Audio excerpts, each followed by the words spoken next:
বৃষ্টির দিনে মুচমুচে কিছু খেতে মন চাইলে ঘরে থাকা মাত্র 2টি উপকরণে 10 মিনিটে তৈরি করে নিতে পারবেন এই ক্রিসপি স্ন্যাক্সটি।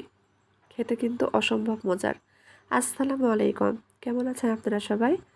আশা করছি সবাই অনেক বেশি ভালো আছেন। সবাইকে আবারও একবার আমন্ত্রণ করছি সাদামাটা রান্নাঘর অ্যান্ড ব্লগসের আরেকটি নতুন ভিডিও দেখার জন্য।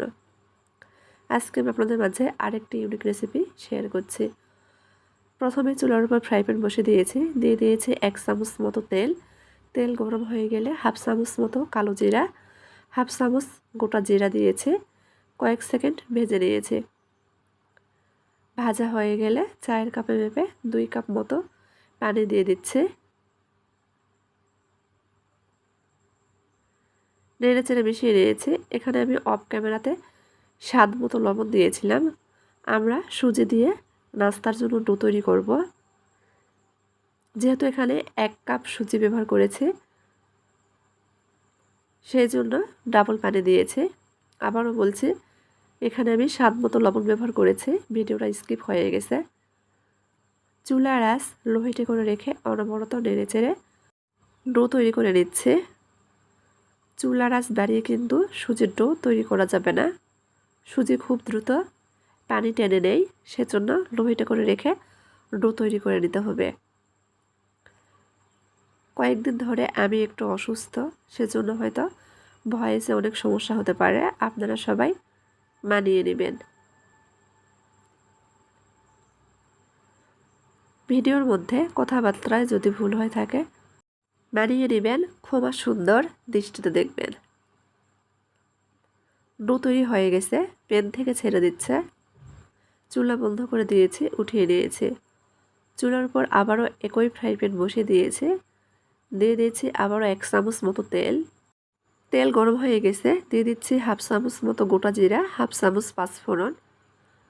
কিছুক্ষণ ভেজে নিব।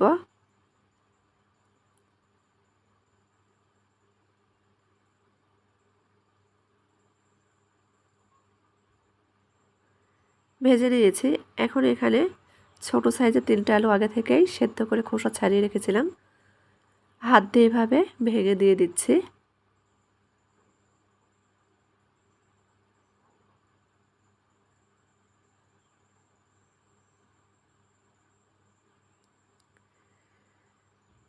নেড়ে চেড়ে মিশিয়ে নিব।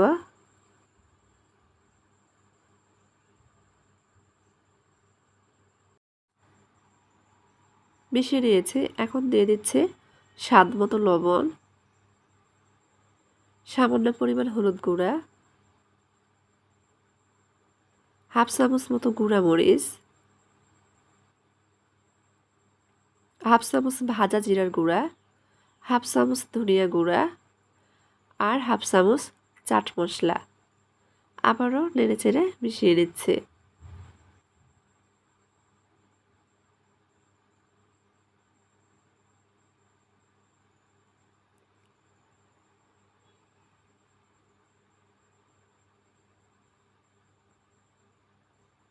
খুব ভালোভাবে মিশিয়ে নিয়েছে। এখন দিয়ে দিব 1/2 চামচ মতো কাঁচামরিচ কুচি। আবারও নেড়েচেড়ে মিশিয়ে নিচ্ছে। ঝালটা যে যার স্বাদ মতো দিয়ে নিতে পারেন, তবে একটু ঝাল ঝাল খেতে কিন্তু বেশি ভালো লাগে আমার কাছে। দিয়ে দিচ্ছি 1 চামচ ভর্তি করে ধনিয়া পাতা কুচি। নেড়েচেড়ে মিশিয়ে নিব।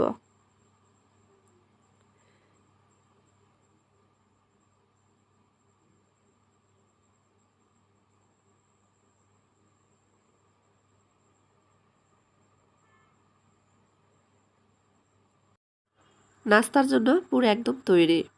একটা বোলের মধ্যে উঠিয়ে নিব, ঠান্ডা করে নিব। এদিকে আরেকটা বাটি নিয়েছি। বাটির মধ্যে 3 টেবিল চামচ পরিমাণ আটা দিয়েছি। এখন অল্প অল্প করে পানি দিয়ে ব্যাটার তৈরি করে নিব। অনবরত নেড়েচেড়ে ব্যাটার তৈরি করে নিতে হবে, যাতে এর মধ্যে কোনো প্রকার দানা বা শক্ত ভাব না থাকে। স্মুথ ব্যাটার তৈরি করে নিতে হবে। বেটার ঠিক এইরকমভাবে তৈরি করে নিতে হবে, একেবারে গাঢ়ও না আবার অনেক বেশি পাতলাও না। দিয়ে দিচ্ছি স্বাদ মতো লবণ, সামান্য পরিমাণ কালো জিরা, 1 চামচ মতো সাদা তিল, 1/2 চামচ চিলি ফ্লেক্স, 1 চামচ মতো ধনিয়া পাতা কুচি। আবারও নেড়েচেড়ে মিশিয়ে নিচ্ছি।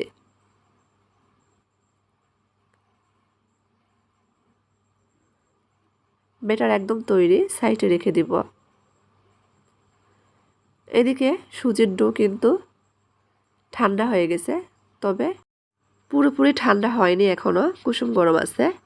হাতে সামান্য পরিমাণ পানি নিয়ে ডোটা খুব ভালোভাবে মথে নিচ্ছি।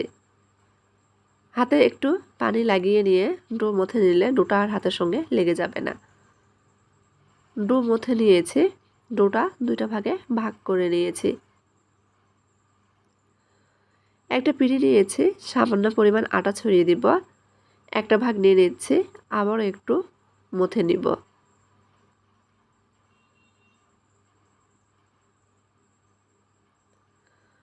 মথে গোল শেপ দিয়ে নিয়েছি। যতটা সম্ভব বড় করে সুজির রুটি বেলে নিব। চেষ্টা করছি চারপাশে সমান করে বেলে নেওয়ার জন্য। একেবারে পাতলা করিনি, একটু মোটা রেখে বেলে নিয়েছি। চারপাশের অসমান অংশ ছুরি দিয়ে কেটে বাদ দিয়ে দিচ্ছি। চৌকোনা শেপ দিয়ে নিচ্ছি। মাঝখান থেকে আবারও কেটে নিব। একটা অংশকে কেটে আমি 4 ভাগ করে নিচ্ছি। এখানে আমার 4টে নাস্তা তৈরি হবে। এখন একটা কাটা অংশ নিয়ে নিয়েছি। মাঝখানে তৈরি করে রাখা আলুর পুর দিয়ে দিচ্ছি। এক পাশ থেকে উঠিয়ে দিলাম, অপর পাশ থেকে উঠে দেওয়া হবে। চারপাশেই উঠিয়ে দিচ্ছি। আমি কিন্তু কোনাকুনিভাবে ভাজে ভাজে উঠিয়ে দিচ্ছি। কিভাবে উঠিয়ে দিয়েছি ভিডিওটা একটু লক্ষ্য করলে বুঝতে পারবেন। তারপরে হাত দিয়ে একটু চেপে চেপে লেগে দিচ্ছি। এভাবে চেপে চেপে একটি নাস্তা তৈরি করে নিয়েছি। আবার একটু কাটা অংশ নিয়ে নিয়েছি, আলুর পুর দিয়ে দিব। দেখেন এক পাশ থেকে একটা কোণা উঠিয়ে নিয়েছি, অপর পাশের একটি কোণা উঠিয়ে দিব।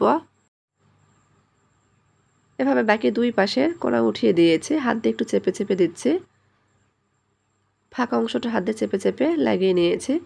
কিভাবে করেছি ভিডিওটা একটু লক্ষ্য করলেই বুঝতে পারবেন। একইভাবে সবগুলো নাস্তা তৈরি করে নিয়েছি। যে বেটার তৈরি করে রেখেছিলাম আবার একটু নেড়েচেড়ে মিশিয়ে নিলাম। এখন বেটারে চুবিয়ে নাস্তাগুলো ভেজে নিব। চুলার উপর ফ্রাই প্যান বসিয়ে দিয়েছি, দিয়ে দিয়েছি পর্যাপ্ত পরিমাণ তেল। চুলার আঁচ এ পর্যায়ে মিডিয়াম আঁচে কমিয়ে রেখেছি। বেটারের মধ্যে নাস্তাগুলো দিয়ে খুব ভালোভাবে বেটার লাগিয়ে গরম তেলের মধ্যে দিয়ে দিচ্ছি।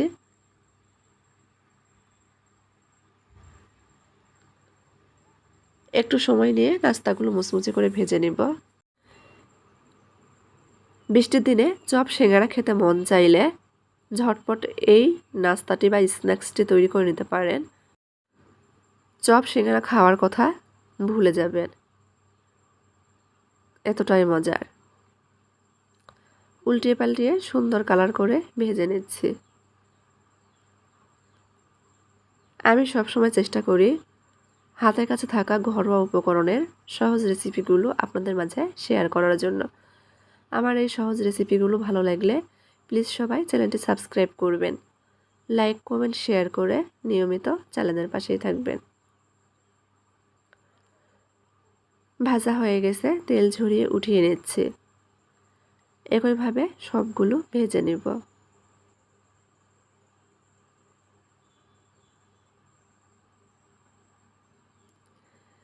সবগুলো ভেজে নিয়েছি। এখন আপনাদের দেখিয়ে দিচ্ছি কতটা মুচমুচে হয়েছে। ভেঙে শেয়ার করছি।